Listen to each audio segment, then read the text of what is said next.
Asterisk. The twin suns were sinking low, painting the alien city in shades of red and gold. The streets were crowded, filled with tall figures in gleaming armor and long cloaks. The air was alive with chatter. Markets calling out their goods, and musicians playing strange instruments. But then, all at once, the sound began to fade. One by one, heads turned, conversations stopped. Laughter died in throats. From the far end of the main street, a human was walking. His steps were slow, steady, and confident. His clothes were dark, torn in some places, yet they carried a strange authority. Behind him, moving like shadows, came a pack of beasts unlike anything the city had ever seen, massive, fur bristling like steel, eyes glowing a deep, dangerous gold. Their paws were silent on the stone road, but every step made the ground feel heavier. Children clutched their parents' legs, merchants froze in mid-sail, and even the alien guards instinctively stepped back. Whispers raced through the crowd. "That's him." One voice trembled. "He's back." Another said, "I thought he died years ago." "Impossible. Those are Vorath beasts. They don't obey anyone." The human's face was calm, but his eyes burned with a quiet fire. The scar across his jaw caught the last light of the suns. His gaze never wavered as he walked straight toward the great council hall. At his side, the largest beast, almost twice his height at the shoulder, let out a low growl that rolled through the street like distant thunder. High above, on a balcony, alien nobles watched with pale faces. Some recognized him instantly. The small, weak human they once mocked. They remembered the day he stood in the arena, beaten and laughed at, his words before leaving: "One day, I'll return, and you'll see the truth," had been a joke to them. Now, no one was laughing. The massive doors of the council hall came into view. Two guards in silver armor stepped forward, crossing their spears. "State your business, human," one demanded, his voice trying to sound strong, but cracking under pressure. The human didn't slow down, didn't answer. His beasts moved closer, their glowing eyes fixed on the guards. The sound of claws scraping against stone echoed in the silence. The guards glanced at each other, then stepped aside without another word. The human reached the doors and pushed them open. The hinges groaned, as if even the building feared him. Inside, the grand hall was lit by floating orbs of light. Rows of alien leaders sat in carved stone seats. The scent of rare incense filled the air. All eyes turned to him as he walked down the center path. His pack followed, their heavy breaths the only sound in the room. At the far end sat the High Council. The central figure was the same alien noble who had humiliated him all those years ago. The noble's silver crown glittered, but his face was pale. The human stopped just a few steps away. His voice was calm, almost soft, yet it carried through the hall like a blade through silk. "You thought I was prey," he said. "You were wrong. A tense silence filled the room. The noble tried to speak, but no words came. One of the council members stood and shouted, "How dare you bring those monsters here?" At once, the largest beast growled, deep and rumbling. The sound made the lights tremble in their magic chains. The human raised a hand, and the beast went silent. The control was absolute, the loyalty unquestionable. "Monsters?" the human asked quietly. "No. These are my family. They have more honor than any of you." Gasps filled the hall. No one had ever tamed a Vorath beast, let alone an entire pack. Legend said they could tear through steel walls and crush armored soldiers in seconds, yet here they stood, waiting for the human's signal like disciplined warriors. He took one slow step forward. "I didn't come here for revenge," he said. "I came here to show you something. Power is not in strength alone. It is in trust, in loyalty, in earning respect." The noble's hands trembled. "What do you want?" he finally managed to ask. The human's lips curved into a cold, knowing smile. "Everything you said, I could never have," he replied, "and more." Outside the hall, the streets remained silent. Citizens waited, holding their breath. They could feel it. Something was about to change in their city forever. Somewhere, deep in the city's heart, an old bell rang, marking the hour. It echoed like a warning. The human turned his head slightly, his eyes narrowing as he looked. Past the council to the great windows. On the horizon, shadows were moving. Dark shapes against the dying light. The beasts behind him stiffened, their ears twitching, sensing danger, sensing opportunity. The human's smile widened, it seems. He murmured, "Our real work is just beginning." The crowd outside the council hall waited in silence, but inside the human's mind, memories were stirring. The sight of the alien noble sitting on that high seat had opened an old wound. It took him back to the day they all decided he was nothing, a joke, an amusement for their games.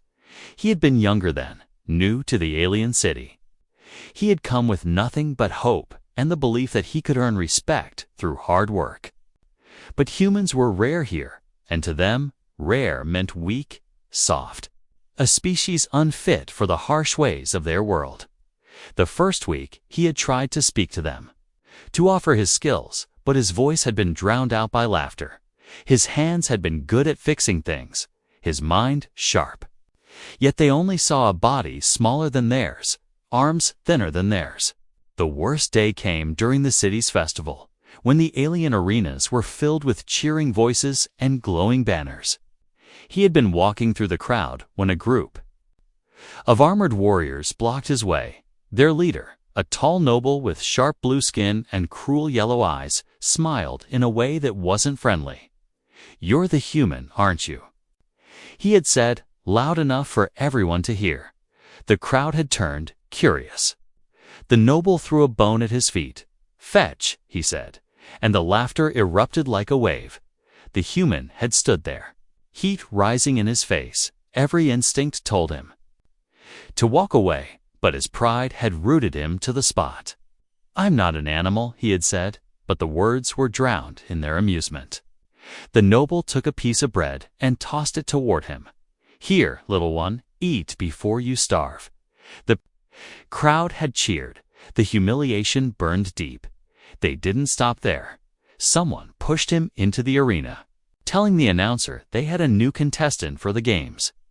The announcer played along, introducing him as the soft creature from a soft world. His opponent was a soldier from the noble's guard, huge, with arms like iron and teeth filed into points. The fight had been over in seconds. One heavy blow knocking him to the ground. When he awoke, his lip was bleeding, his ribs aching. The noble had stood over him laughing. "Go back to your little planet," he had said. "There's no place for you here." And that was when the human had said the words he would never forget. "I'll leave," he had told them. "But one day I'll come back, and you will see the truth." They had laughed harder at that. The sound of it stayed in his mind for years. It was not the laughter of joy. It was the laughter of those who believed they were above you, the kind that told you they would never see you as equal, never respect you. He had left that same night, walking through the gates without looking back. The city's lights had faded behind him, replaced by the cold glow of the alien moons. Ahead lay the wildlands, a place of death for most who entered. The guards at the gate had whispered to each other, betting how many days he would last. Some said 3, others said 1, but he didn't die.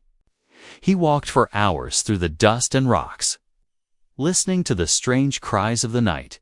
He could feel eyes watching him from the dark hills, creatures testing his scent, waiting for him to stumble, to fall. When the sun rose, he was still walking. The air was thin, the heat growing, his legs were heavy. But his mind was clear. He wasn't just leaving the city, he was leaving who he had been. The weak man they laughed at was gone. What would remain, he didn't yet know. But it would not be something they could mock. For weeks he survived on whatever he could find, roots that tasted like dust. Water collected from stones, small creatures caught with traps he built from scraps. And then one night, when the moons were hidden behind clouds, he heard a sound that made his blood run cold. A low, rolling growl that seemed to vibrate in his bones from the shadows. They came massive shapes with glowing golden eyes, moving as one, the Vorath beasts. The predators that even the alien warriors feared. He stood very still, his breath shallow, their leader. A beast the size of a small transport stepped forward, sniffing the air in that moment. He understood this was no random encounter. This was a test. The beasts circled him, their steps silent despite their size. One of them darted forward, snapping its jaws inches from his arm. His heart pounded, but he didn't run. Running meant death. He locked eyes with the alpha. Unblinking, unflinching, it felt like hours, though it was only seconds. Finally, the alpha growled once and turned away. The pack followed, disappearing into the dark hills. He had survived the first meeting, but something told him this was only the beginning. Asterisk. The wind was colder in the wildlands, carrying with it the smell of dust and blood. Days had passed since the humans' first encounter with the Vorath beasts. Yet the memory of those golden eyes and the rumbling growls stayed with him. He had expected them to attack that night, but instead they had simply vanished, as if melting into the shadows. Still, he knew they were out there, watching him, testing him. He walked during the day, when the heat was harsh and the ground shimmered, and rested at night, when strange cries echoed from the hills. Sometimes he caught glimpses of movement far away, dark shapes running along the ridges, following his trail but never coming closer. It was a game, one he didn't yet understand. Food was hard to find. The roots he dug from the dry ground gave little energy. The small lizards he caught were quick and slippery. Each day his body grew leaner, his muscles tightening. From the constant strain, his hands were rough, his lips cracked from the dry air, but his eyes grew sharper, learning to notice every shift in the wind, every small sound in the distance. One night, while searching for water, he stumbled upon a dried riverbed.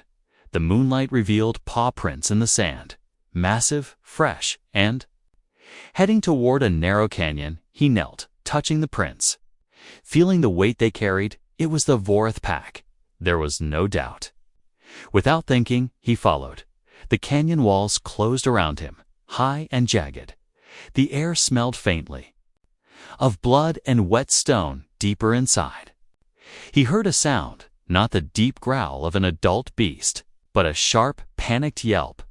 It came again, weaker this time. His steps quickened.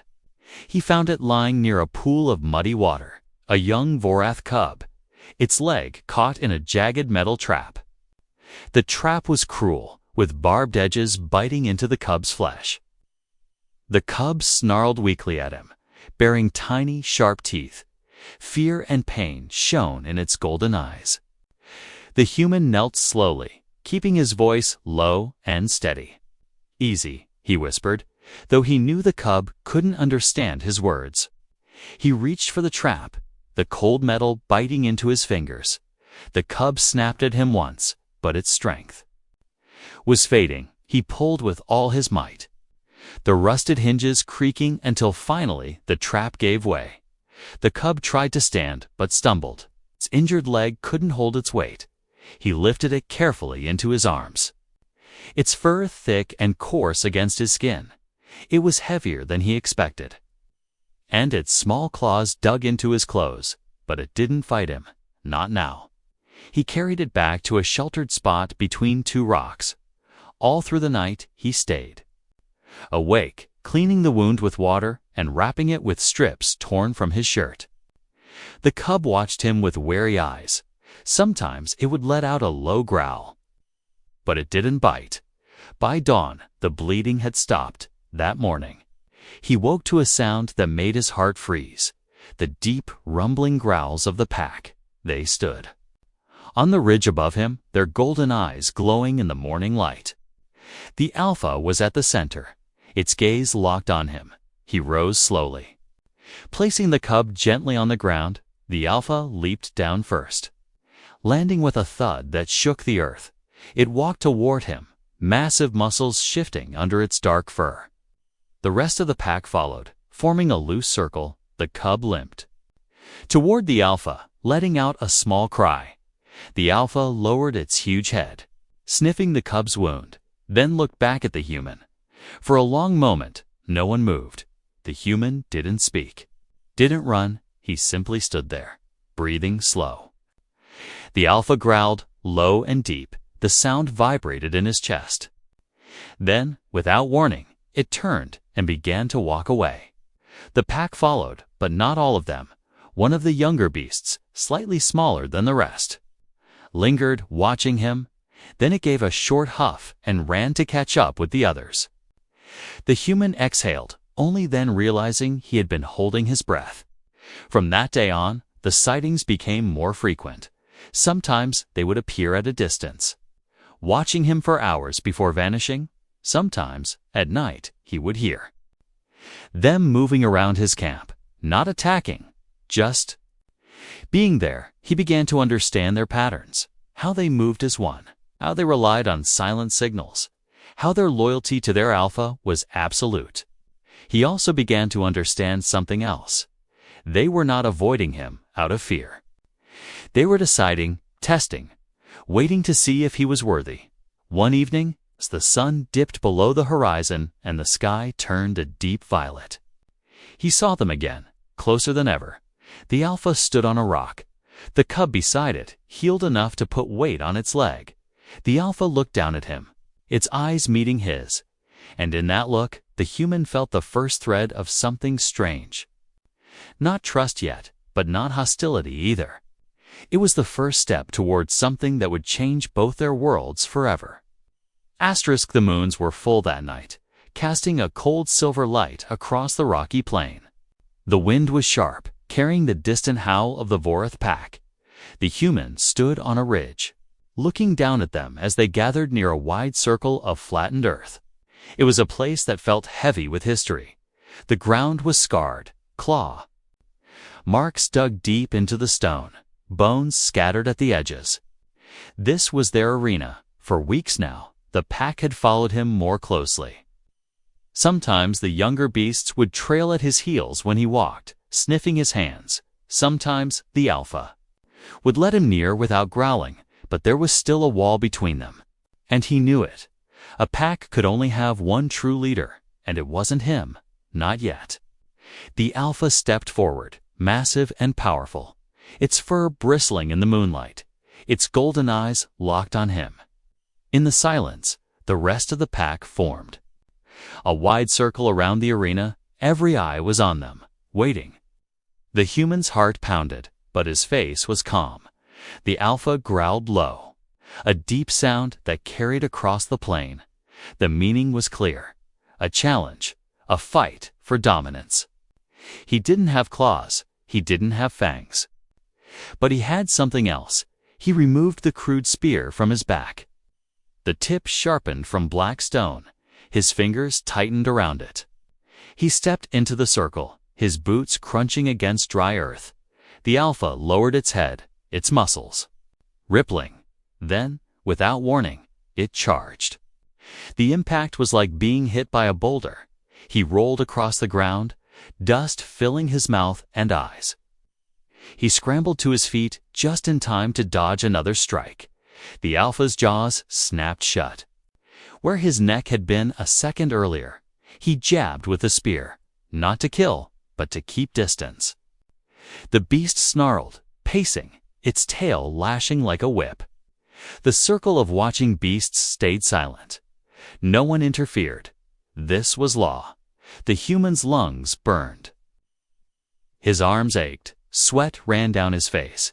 The alpha lunged again, and this time its weight pinned him to the ground. Hot breath blasted against his skin.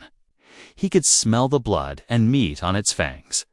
In that moment, he did something no one else would dare. He locked eyes with it. Unflinching, his free hand grabbed its thick fur. Pulling himself closer instead of pushing away, the alpha froze for a fraction of a second. Confused by the lack of fear, that was enough. The human drove his knee upward into its chest, forcing it back just enough to twist free. They circled each other now, both panting. The human could feel the bruises forming, the ache in his ribs. The alpha's ear bled from a shallow cut, but its stance never wavered. He knew this couldn't be won by strength alone. If he wanted their loyalty, he had to show something greater. The next charge came fast, but he didn't dodge. He stepped forward into it, ramming the spear butt into the ground and using it to push upward against the alpha's neck. The force sent them both tumbling. The spear snapped in half, splinters biting into his palms. They hit the ground hard. The alpha rose first, towering over him. It let out a roar that shook the night. The sound was both a warning and a demand. The human pushed himself to his feet, his legs trembling, and roared back. The sound was raw, human, but full of something the pack understood: defiance. The alpha hesitated, the golden eyes studying him. For a long moment, nothing moved. Then the alpha stepped forward, slowly, lowering its head until its forehead touched his chest. The air was still. The pack around them let out low, rumbling calls, not of threat, but of recognition. The human placed his hand on the alpha's head. His fingers sank into the thick fur. He felt the heartbeat, strong and steady. The beast stepped back, and then, to his shock, lowered itself to one knee. The rest of the pack followed, bowing their heads. The circle was complete. He was alpha now. The night air was filled with their howls, rising to the moons like a song of oath. His body ached, blood ran down his arms. But he stood taller than ever. The pack moved closer, pressing their massive bodies against him, marking him with their scent, claiming him as one of their own. From that night on, he didn't walk alone. The wildlands no longer felt empty. The golden eyes that once hunted him now guarded him. And somewhere, far beyond the hills, the alien city still slept, unaware that the man they had mocked was building an army in the dark, an army that would one day walk into their gates without fear. The first signs were small, almost easy to ignore. A merchant caravan failed to arrive on schedule. The guards sent to search for it returned pale and shaken. Speaking of shredded carts and claw marks carved deep into stone, the merchants whispered about shadows in the hills. Moving too fast to follow, the alien city laughed at the rumors at first, calling them wild stories meant to scare children. But the laughter didn't last. Days later, an entire patrol disappeared. 12 trained soldiers gone without a trace. Their last report had been short, a single word crackling through the cum before it went silent. The commander sent more soldiers, but they found nothing except a torn banner and strange paw prints leading back toward the wildlands. The prints were bigger than any known predator, and there were too many of them to count. By the third week, people had stopped traveling outside the city walls at night. Merchants closed their stalls early, and the once loud streets fell quiet before sunset. The city gates were locked sooner each evening, but even then, guards swore they could hear low growls drifting on the wind. Some said they saw glowing gold eyes watching from the rooftops, only to vanish when they blinked in the great council hall. The noble who once humiliated the human sat restless in his seat. He had been hearing reports every morning, each one worse than the last. A few council members whispered the human's name, but the noble scoffed, refusing to believe it. "He's dead," he said. "No one survives out there." Yet his hands trembled when he spoke. Far beyond the city's walls, in the shadow of the hills, the human moved like a ghost. His pack spread out in silence, each beast taking a position with perfect discipline. They had learned his signals: a glance, a gesture, a whistle carried by the wind. When he wanted silence, they melted into the darkness. When he wanted chaos, they struck without warning. He wasn't killing for revenge. Not yet. Every attack had purpose. Each caravan they stopped was stripped of supplies, food, water, weapons, armor. The bodies were left untouched, only marked with a single deep claw slash. It wasn't about death, it was about fear. He wanted the city to feel him before they saw him. One night, as the moons hung low and pale, the pack moved closer than ever before. They slipped through the outer farms like shadows, the beasts avoiding lights. The human walked among them, silent. His eyes scanned the distant walls.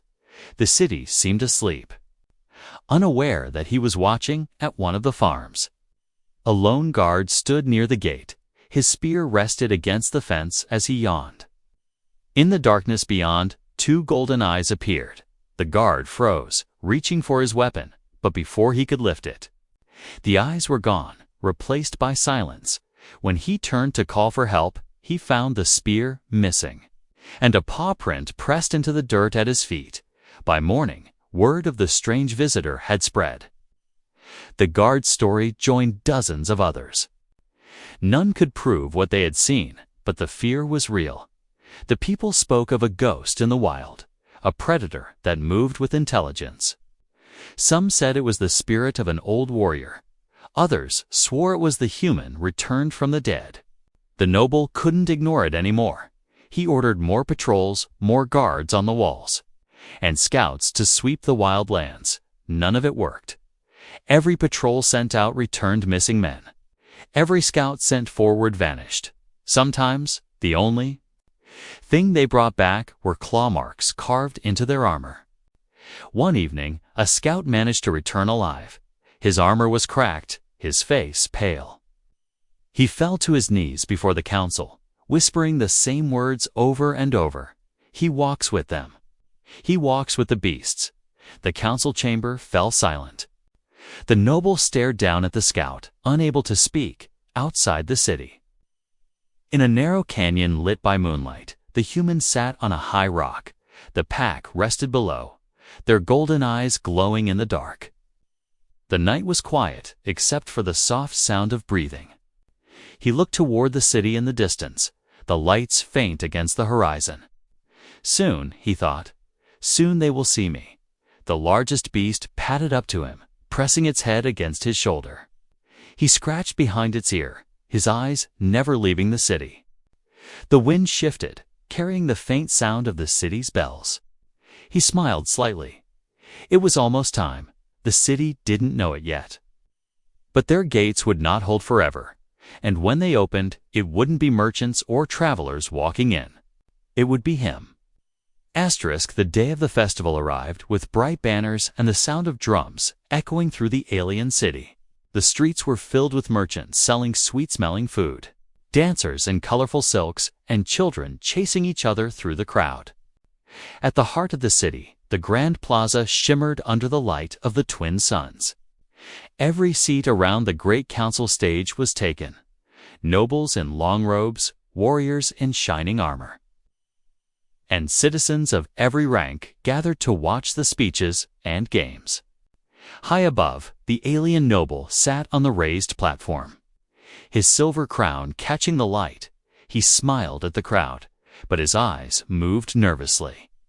Scanning the edges of the plaza, in the back of his mind, he remembered the reports, the missing patrols, the claw marks, the golden eyes in the dark. He told himself it was just superstition, but his fingers tapped restlessly on the armrest. The drums grew louder, and the announcer's voice boomed across the plaza, calling for the start of the festival's main event. It was then that the sound changed. A low rumble rolled through the air, so deep it seemed to come from the stones beneath their feet. Conversations stopped. Heads turned toward the wide gates at the far end of the plaza. The guards at the gates stiffened. Gripping their spears through the archway, a shadow appeared. Then another and another. Golden eyes gleamed in the sunlight. The crowd gasped as the first Vorath beast stepped into view, its massive body moving with slow, deliberate steps. Behind it came another and another, until the entire gate was filled with them. Their fur bristled, their muscles rippled under the light. Their growls were low but steady, a warning in every sound, and at their center, walking with the calm of a man who feared nothing, was the human. His dark clothes were worn but strong. A new cloak of black fur draped over his shoulders. His scars caught the light, his eyes fixed on the stage.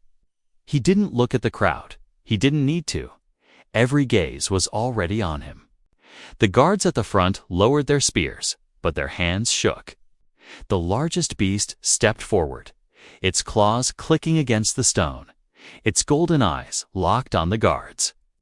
They hesitated only a moment before stepping aside. The human kept walking, his beasts forming a perfect line around him.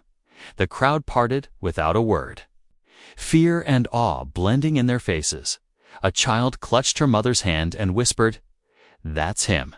The words spread like fire. He reached the steps of the stage and stopped. The noble stared down at him, his smile gone. "You dare walk into my city?" the noble said, his voice tight. The human looked up, his tone calm but sharp enough to cut through the air. "Your city," he said. "I remember when you told me there was no place for me here." The noble's eyes flicked to the beasts, their heads low, ready to move at a signal.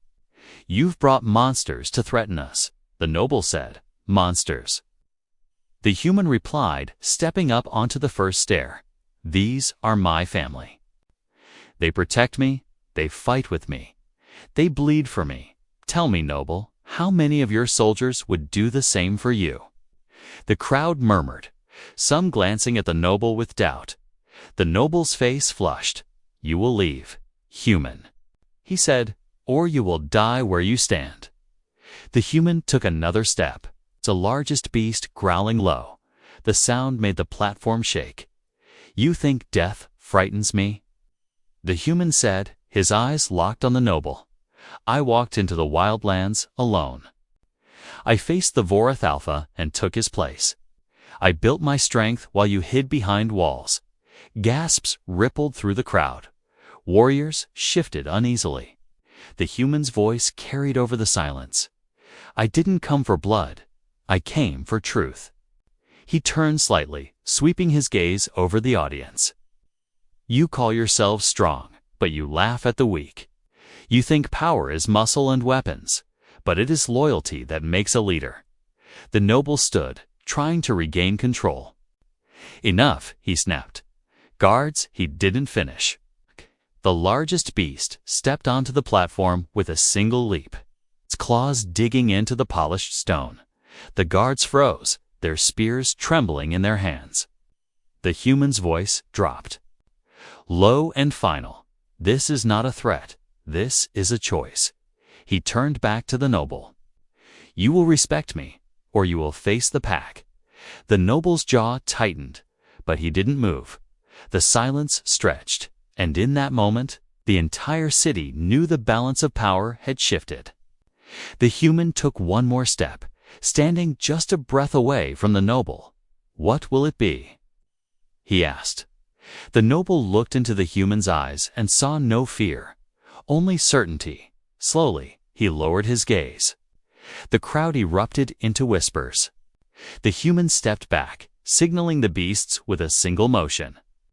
They moved in perfect order, their golden eyes still watching the noble. As he walked away from the stage, the people didn't laugh. They didn't jeer. They bowed their heads slightly, not out of fear, but out of respect. The human had returned, and the city would never be the same. The city woke the next morning under a different sky. It wasn't the suns that had changed, but the air itself. The people moved quietly through the streets, speaking in low voices. The human's name was on every tongue, spoken with caution, spoken with respect. No one laughed anymore. The golden eyes they once feared had become the watchful guardians that now patrolled their alleys and rooftops. At the great gates, the Vorath pack stood like living statues. Their fur rippled in the breeze, their claws resting lightly on the stone. They didn't snarl at the merchants entering or the farmers leaving, but every stranger who passed under. Their gaze felt the weight of being judged. The human moved among them with silent authority, stopping to speak to workers, to lift a child who stared in wonder at the beasts. The noble who had once ruled without challenge stayed hidden in his chambers. He had not spoken publicly since the festival. His crown still rested on his head. But it was clear to all that his power had faded. The true leader of the city was the man who walked with the pack, the one who had faced the wild and returned stronger than anyone believed possible. Days turned to weeks, and the city began to change. The raids that once plagued the outskirts stopped entirely. Bandits who dared approach the walls were met with silent, golden-eyed hunters that drove them into the dust. The human made new rules, fair ones, rules that protected the weak and punished the cruel. Some nobles resisted at first, but they quickly learned that the pack could appear in their courtyards without a sound. In the council hall, the human spoke not from the throne, but standing among the people. He didn't need to sit above them to command their attention. His voice carried across the chamber without shouting. Every word was measured, every promise kept. Slowly, the fear that had once held the city together was replaced by something else, loyalty. But he never forgot where he had come from.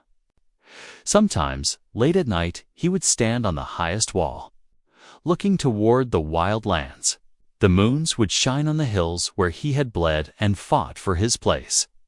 The pack would gather around him, their bodies pressing against his legs, a silent reminder of the bond they shared. One evening, as the suns dipped below the horizon, a messenger arrived at the gates. His clothes were torn, his face pale with exhaustion. He asked for the human by name. The guards led him through the crowd to the plaza, where the human stood among his beasts. The messenger bowed low. "They are coming," he said, his voice shaking, "not raiders. An army from beyond the mountains." The crowd fell into uneasy silence. The noble council muttered among themselves. Some urged to close the gates, others to send envoys. The human listened without speaking, his gaze turned toward the distant peaks where the first stars were beginning to appear. His hand rested on the largest beast's head, and the animal's ears twitched at the sound of distant thunder. It wasn't thunder, it was the drumbeat of war. He gave his orders calmly. Patrols were doubled, scouts sent to watch the mountain passes. Supplies were gathered and stored. The people obeyed without question, trusting the man who had already done the impossible. That night, the city didn't sleep. Fires burned on the walls. Shadows moved along the streets and in the dark beyond. Golden eyes watched from the rooftops. The human didn't speak of fear. He spoke of readiness. "We faced worse than this," he told the council. "We faced the wild, and we won. We faced each other, and we learned. Now we face them. And we will not break." When dawn came, the city stood ready.